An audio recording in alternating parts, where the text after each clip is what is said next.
Hello, and thank you for joining Real Tea by Dr. T. Today I am going to be sharing with you episode 17 of What Jesus Said, coming from the book of Matthew, chapter 17. Again, this whole episode is just taking you only through the book of Matthew, of everything Jesus said. And the reason is because Matthew is one of the two disciples that were eyewitnesses from the four gospels that we have. We have Matthew, Mark, Luke, and John. Luke was a doctor from historical events, and Mark was John Mark, who was Barnabas' cousin, as Barnabas was a very good co-host to the Apostle Paul. However, Luke and John Mark, but the gospel says Mark, were not actually disciples of Jesus. So their account is not firsthand. Now, Matthew and the Apostle John were eyewitnesses. So the reason for me doing this episode is to focus on only what Jesus said in the New Testament writings that we have from Matthew's account. Therefore, I'm going to start at verse 1 in chapter 1 of 17 in the book of Matthew. It says, 6 days later, Jesus took Peter and two brothers, James and John, and led them up a high mountain to be alone. As the men watched, Jesus' appearance was transformed so that his face shone like the sun, and his clothes became as white as light. Suddenly, Moses and Elijah appeared and began talking with Jesus. Peter exclaimed, "Lord, it's wonderful for us to be here. If you want, I'll make 3 shelters as memorials, one for you, one for Moses, and one for Elijah." But even as he spoke, a bright cloud overshadowed them, and a voice from the cloud said, "This is my dearly loved Son, whom brings me great joy. Listen to him." The disciples were terrified and fell face down on the ground.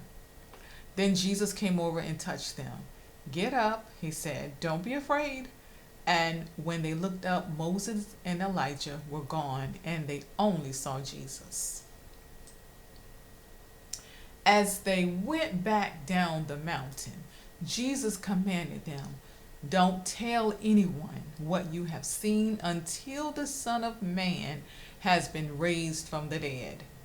Then his disciples asked him, "Why do the teachers of religious law insist that Elijah must return before the Messiah comes?" Jesus replied, "Elijah is indeed coming first to get everything ready. But I tell you, Elijah has already come, but he wasn't recognized, and they chose to abuse him. And in the same way, they will also make the Son of Man suffer." Then the disciples realized he was talking about John the Baptist. At the foot of the mountain, a large crowd was waiting for them.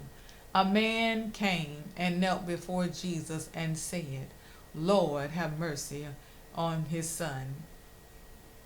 That's what the man asked. He asked him to have mercy on his son because his son was having seizures and suffered terribly. He said his son often fell in the fire or into the water. So he brought him to the disciples, but they couldn't heal him. Jesus said, "You faithless and corrupt people, how long must I be with you? How long must I put up with you? Bring the boy here to me." Then Jesus rebuked the demon in the boy, and it left him. From that moment the boy was well. Afterward, the disciples asked Jesus privately, why couldn't they cast out that demon? "You don't have enough faith," Jesus told them. He tell you the truth. If you had faith even as small as a mustard seed, you could say to that mountain, "Move from here to there," and it would move. Nothing would be impossible. After they gathered again in Galilee, Jesus told them, "The Son of Man is going to be betrayed into the hands of the enemies, into the hands of his enemies. He will be killed, but on the third day he will be raised from the dead. And the disciples were filled with grief. On their arrival in Capernaum, the collectors of the temple tax came to Peter and asked him, "Doesn't your teacher pay the temple tax?" "Yes, he does," Peter replied. Then he went into the house. But before he had a chance to speak, Jesus asked him, "What do you think, Peter? Do kings tax their own people or the people they have conquered?" "They tax the people they have conquered," Peter replied. "Well then," Jesus said, "the citizens are free. However, we don't want to offend them, so go down to the lake and throw in a line. Open the mouth of the first fish you catch, and you will find a large silver coin. Take it and pay the tax for both of us." Well, I hope these words have found you well, and I hope that you have some clear understanding. But if not, it is so important for you to go to the Lord for yourself and ask Him to give you understanding and clarity of everything you've heard. And don't take anyone's word for it.